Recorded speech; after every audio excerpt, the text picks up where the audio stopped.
করছেন। বাকবিতণ্ডার এক পর্যায়ে গাড়ির মালিক ও তার স্ত্রীর সঙ্গে বেঁধে যায় তর্ক। এখানে দাঁড়াই থেকে ফুল টাইম মাস্তানি করতেছো? হ্যাঁ করতেছি। মাস্তানি করতেছো? হ্যাঁ করতেছি। তোর শেয়ারটা সুন্দর করে আইছে। তোর চোর ঠিক হবে না। যদি একটা চুল বাঁকা করতে পারো। চাঁদা নেওয়ার পরেও ভয় ডরিন এমন আচরণে রীতিমতো চমকে গেছে সাধারণ মানুষ। ভিডিওতে দেখা যায় সে বুঝতে পারে তাকে গোপনে ভিডিও করা হচ্ছে, তবু হুমকির সুরে কথা বলতেই চায়। ঘটনার পরপরই তদন্তে নামে পুলিশ। মঙ্গলবার দিবাগত রাত 1:30টার দিকে জিগাতলা থেকে 23 বছরের ওই যুবক মোহাম্মদ আশরাফুলকে আটক করে পুলিশ। অভিযুক্ত যুবক রাজধানীর হাজারীবাগ এলাকায় থাকেন। গ্রামের বাড়ি লক্ষ্মীপুর জেলার চন্দ্রগঞ্জে। রমনা বিভাগের উপ পুলিশ কমিশনার মাসুদ আলম সংবাদ মাধ্যমকে বিষয়টি নিশ্চিত করেছেন। আটক আশরাফুলকে ধানমন্ডি থানা যুবদলের বিভিন্ন অনুষ্ঠানে অংশ নিতে দেখা গেছে। সামাজিক যোগাযোগ মাধ্যমে উচ্ছেদগ্রস্ত রাজনৈতিক পরিচয়ের জেরেই কি এমন দুঃসাহস? অনলাইন অবশ্যই। চলেন দেখি আমরা আবারও পোস্টমর্টম করি। এখানে দেখেন প্রথমে একজন লিখেছে নূর হোসেন ভাই।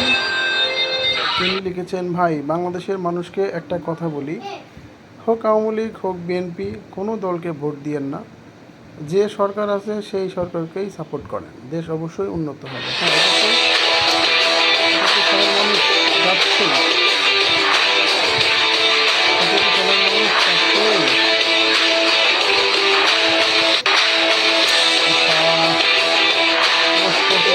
নিজে পোস্টমর্টম হয়ে গেলাম।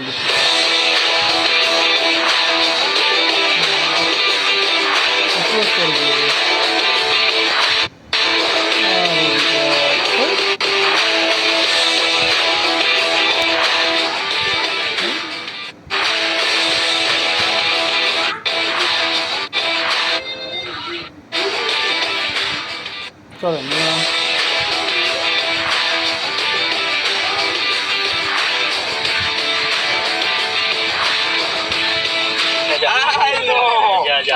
যদি একটা চুল বাঁকা করতে পারো।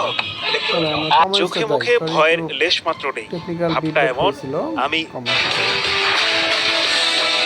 লিখেছে, ভাই বাংলাদেশের মানুষকে একটা কথা বলি, হোক আওয়ামী লীগ হোক বিএনপি, কোনো দলকে ভোট দিয়েন না। যে সরকার আছে সেই সরকারকে সাপোর্ট করেন, দেশ অবশ্যই উন্নত হবে। শান্তা ইসলাম নাম্বার দিয়ে লিখেছে, এসব খবর দেখে অনেক ঘাবড়ে যাই। এখনও যদি তারা এমন করে, না জানি ক্ষমতা আসার পর আমাদের মতো সময় মানুষের কী হাল করবে তারা।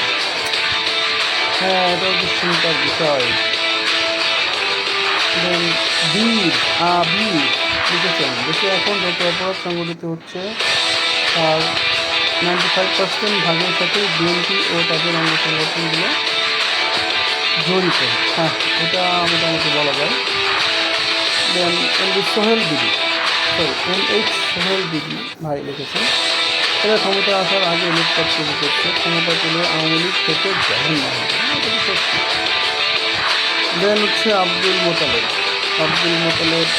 ভাই লিখেছেন, বিএনপি এবার ক্ষমতায় গেলে জনগণের অবস্থা আগের চাইতেও ভয়াবহ হবে। ধানমন্ডিতে গাড়ি থেকে চাঁদা আদায়ের ভিডিও ভাইরাল, প্রিয় অভিভাবক যুবদল নেতা আশরাফুল আটক মোহাম্মদ আশরাফুল রাজধানীর হাজারীবাগ এলাকায় থাকেন। তার গ্রামের বাড়ি লক্ষ্মীপুর জেলার চন্দ্রগঞ্জে। আচ্ছা, বীর আবারও লিখেছেন, দেশে যে শুরু হয়েছে, সুষ্ঠু নির্বাচন হলে আওয়ামী লীগ আবারও বিপুল ভোটের জয়লাভ করবে ইনশাল্লাহ। আর আওয়ামী লীগ যদি একবার বিপুল ভোটে জয়লাভ করে, বিএনপির কি হবে তাহলে বুঝেন। এত যে লাফালাফি করতেছেন বিএনপির লোকেরা, সাবধান, বুঝেন। ভালো আছেন, ভালো থাকেন। ইমতিয়াজ ভাই লিখেছেন, মূল সংবাদ এড়িয়ে গেলেন কেন? ছেলেটা দক্ষিণ সিটির পার্কিংয়ে টাকা তুলছিল, তার ব্যবহার খারাপ ছিল, এমনভাবে কথা বলার অধিকার তার নাই। পার্কিং এর টাকা যারা দিচ্ছিল না তারাও দোষী। ওকে, দেন হচ্ছে মুনিয়াস ডায়েরি, উনি লিখেছেন, পাওয়ার অফ সোশ্যাল মিডিয়া। ভালো কথা বলেছেন, সোশ্যাল মিডিয়া অনেক বড় একটা ভূমিকা রাখে। দেন মনসুরুল আলম, ওর আচরণ ছিল যেন ও দেশের যুবরাজ, তবে এখন ভয় হচ্ছে ডিমের দাম যেন আবারও বেড়ে না যায়। এমডি ফিরোজ মাহমুদ লিখেছেন এই জন্য নেতা দেশে আসে না, ঠিক। এমডি রাশিদুল ইসলাম ভাই লিখেছেন ধন্যবাদ পুলিশ ভাইদের। আচ্ছা, হ্যালো ওয়ার্ল্ড, হ্যালো ওয়ার্ল্ড লিখেছেন জিয়ার সৈনিক চাঁদা তুলে দৈনিক। হ্যাঁ, জিয়ার সৈনিক চাঁদা তুলে দৈনিক, বাহ বাহ বাহ বাহ বাহ, অনেক বুদ্ধি আপনার। শাহিনুর ইসলাম ভাই লিখেছেন বিএনপি ক্ষমতায় আসলে এইরকম চাঁদাবাজি আরও বেশি হবে। হ্যাঁ, এটা সকল জনগণই ধরে নিয়েছে, যে কারণে নির্বাচন নিয়ে হয়তো বিএনপির উপর মহলে যারা আছেন তারা হয়তো খুব বেশি চিন্তিত। দেন সৈয়দ মোহাম্মদ ইউসুফ লিখেছেন ওর পিছনের শক্তি কে ছিল বা আছে সেগুলো সহ গ্রেপ্তার করতে হবে। গাছের গুড়ি জড়ো কোথায় আছে খোঁজ করে গ্রেপ্তার করা হোক। না, অলরেডি গ্রেপ্তার করা হয়েছে। ওনাদের পিছনে তাদেরকে গ্রেপ্তার করতে, হ্যাঁ এটা একটা ভালো কথা বলছেন ভাই।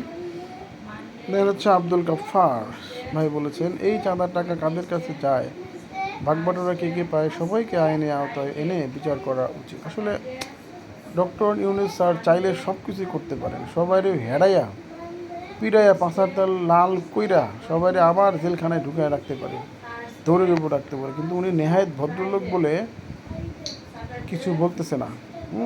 একটু সময় দেন, সাধারণ জনগণ আমরা যারা আছি ওনাকে সাপোর্ট করি। হ্যাঁ, রাজনীতিবিদরা তো আমাদের মানে সাধারণ জনগণ ঢাল তলোয়ার বানায় ওরা ওদের সাফল্য সর্বপর্যন্ত চলে যায়, দেশকে দুর্নীতি করে হ্যাঁ সব এলোমেলো করে ফেলে। তা আমরা তো সাধারণ জনগণ এখন বোধাই নাই যে ওরা যা বলবে তাই, জনগণকে মানে হাতিয়ার বানাইয়া তোমরা লাফালাফি করবা, জনগণ আর এত বোধাই নেই। হ্যাঁ, তো যে রাজনৈতিক দলই করেন না কেন একটু সাবধানে চলাফেরা করেন। হ্যাঁ, ওকে। দেন হচ্ছে মোহাম্মদ জুনাইদ ভাই লিখেছেন আওয়ামী লীগকেও হার মানাবি এরা। হ্যাঁ, আপনার কথায় যুক্তি আছে ভাই, যুক্তি আছে। আসলে 17 বছর সত্যি কথা বলতে মানুষ সাধারণ জনগণ যা বলে আর কি, এটা কিন্তু আমার কথা না, আমি সাধারণ পাবলিক সাধারণ জনগণ হিসেবেই বলতেছি এরা 17 বছর বুভুক্ষা ছিল, বুভুক্ষা। আমি নিজেও জিয়ার আদর্শ সৈনিক না হলেও জিয়া স্যারকে আমার ছোটোবেলা থেকে ভালো লাগে, সেই হিসেবে বিএনপির প্রতি এমনিতে একটা টান আছে। বাট যা শুরু হয়েছে এটা আসলে যেটা মনে হয়েছে যে স্বৈরাচার শাসক শেখ হাসিনা যেভাবে কথা বলেছে ওনার আদলেই বিএনপির উচ্চ পর্যায়ের কর্মচারী বা লোকজন যারা আছে বা নিম্ন পর্যায়ে সেই আদলেই চলার চেষ্টা করতেছে, এবং ক্ষমতায় যায় নাই তাই যে অবস্থা। ক্ষমতায় গেলে যে কী হবে আসলে এটা খুবই চিন্তার বিষয়। এটা আসলে আমরা সাধারণ জনগণ দুশ্চিন্তার ভিতরেই পড়ে গেছি এখন। নুরুল আলম ভাই লিখেছেন একে ধরে লাভ কি, তার পিছনে কে আছে তাকে ধরতে হবে, তা না হলে একজন গেছে আরেকজনকে পাঠাবে। Right, you are right, absolutely. Zahidul Islam ভাই লিখেছেন যাদের পাওয়ারে করছে তাদেরকে আটক করতে হবে। জি ভাই, রাইট। মোসাম্মদ অনন্যা লিখেছেন লাভ নাই, দেশের 100% মানুষ চায় আওয়ামী লীগ ক্ষমতায় আসুক, জনতার বিজয় অতি সন্নিকটে। না না না, এইটা আপু ঠিক বললেন না। এটা ঠিক বলেন, বাট বিএনপির যে অবস্থা সেই হিসেবে চিন্তা করে আমরা সাধারণ জনগণ আবার সেই দিকে যাবো কিনা সেটা নিয়ে একটু চিন্তা করতে হবে। দেন হচ্ছে এমডি হাসনাইন আহমেদ ভাই লিখেছেন আসলে একটা চুলও বাঁকা করতে পারবে না, কারণ কিছুক্ষণ পর তার বাবারা গিয়ে ছাড়িয়ে আনবে। কত সত্য। আচ্ছা, নাসিম মোহাম্মদ ভাই লিখেছেন 1 কোটির ভিতরে একজনের কর্মসংস্থানে খেয়ে দিল পুলিশ, এর তীব্র নিন্দা জানায়। হ্যাঁ কি? আচ্ছা, আবার একটু ভালো করে পড়ি। পোস্ট মডেলের আসলে একটা সুন্দরী আসছে, সেটা হলো 1 কোটির ভিতরে একজনের কর্মসংস্থান খেয়ে দিল পুলিশের তীব্র নিন্দা জানায়। আচ্ছা, দেন হচ্ছে SI রাজু লিখেছেন অ্যারেস্ট করে লাভ কি, একদম চেহারা পাল্টে দিতে হবে যেন এই চেহারা আর কখনো মানে দেখাতে না পারে। ঠিক। লতিফুর রহমান ভাই লিখেছেন, সাংবাদিকের কাছে অনুরোধ, বড় ভাইয়ের চুল বাঁকার ভিডিও দেখতে চাই। হ্যাঁ, চুল বাঁকার ভিডিও দেখতে চান? বাহ। এমডি শরীফ হোসেন ভাই লিখেছেন, বস্তির ছেলে টোকাই। মানসিক রোগী রে, একটা পাগল ছাগল। বস্তির ছেলের তো টোকাই হয়। ঠিক।